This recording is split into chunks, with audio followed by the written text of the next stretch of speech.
आइए दोस्तों, आपका स्वागत करते हैं हमारे सद्बुद्ध चैनल में जिसका नाम है स्टैटिक्स। तो चलिए आगे कहानी हम लोग शुरू करते हैं। और आगे कहानी क्या है, क्यों है, कैसे है, चलिए समझते हैं। तो मैंने लास्ट टाइम आपको बताया था कि जो अंग्रेज थे उन्होंने पहला अपना फैक्ट्री स्थापित किया था। अंग्रेज ने पहला अपना फैक्ट्री स्टैब्लिश्ड किया था 1651 में हुगली नदी के किनारे। ये लास्ट पॉइंट मैंने आपको बताया था आखिरी वीडियो में, ठीक है। आगे कहानी जरा ध्यानपूर्वक समझते हैं। चलिए, जैसे जैसे कंपनी का व्यापार बढ़ने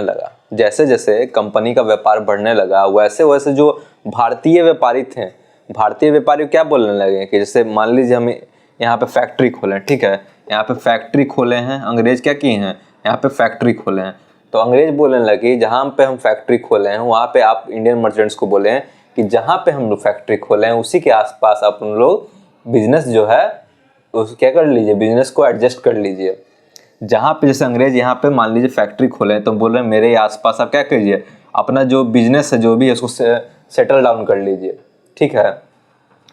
तो उसके बाद क्या हुआ, 1671 में कंपनी को जमींदारी राइट मिल गया। 1671 में कंपनी को जमींदारी राइट मिल गया। जमींदारी राइट मिलने का मतलब होता है सॉरी, कंपनी को जमींदारी राइट मिलने का मतलब होता है कि कंपनी को राइट टू कलेक्ट टैक्स मिल गया, ठीक है। तीन गांव का कंपनी को राइट मिल गया टैक्स कलेक्ट करने का। एक है सूतानौती, दूसरा है गोविंदपुर और तीसरा है कैलीकट। तीन गांव का टैक्स कलेक्ट करने का राइट किसको मिल गया, टैक्स कलेक्ट करने का राइट मिल गया अंग्रेज को। तीन नाम है सूतानौती, गोविंदपुर, कैलीकट। कैसे राइट मिला, जो मुगल ऑफिशियल्स हैं उनको ब्राइब देके, रिश्वत देके, मुगल ऑफिशियल्स को क्या देके, रिश्वत देके उनको तीन गांव का टैक्स कलेक्ट करने का राइट मिल गया। किसको, अंग्रेज को, ठीक है।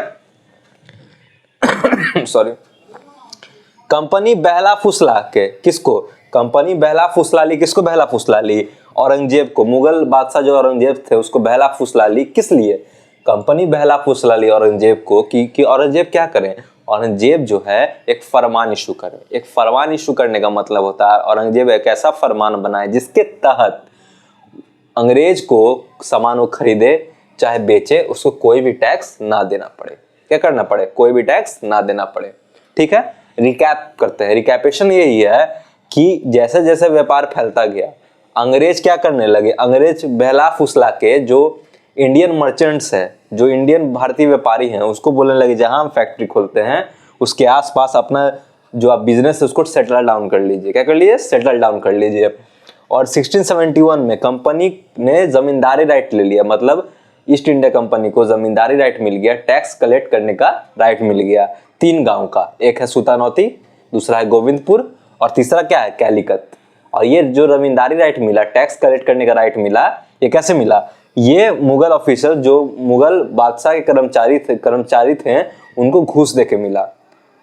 ये राइट घूस देके मिला मुगल कर्मचारी को, ठीक है। और कंपनी क्या आगे कंपनी और जो मुगल बादशाह थे औरंगजेब उनको बहला फुसला के एक फरमान जारी करवा ली। जो फरमान कहता है कि अंग्रेज कोई सामान खरीदे या बेचे भारत में उसको टैक्स नहीं देना पड़ेगा। तो पूरा कहानी ये था दोस्तों और मेरे प्यारे बच्चों। तो आशा करते हैं आपको ये सारा कहानी अच्छे से समझ में आया होगा। तब तक के लिए धन्यवाद। अगले वीडियो में मिलते हैं, तब तक के लिए करें हमारे चैनल को लाइक, शेयर एंड सब्सक्राइब। हमारा मकसद है हर बच्चे तक फ्री और क्वालिटी एजुकेशन पहुंचाना। धन्यवाद।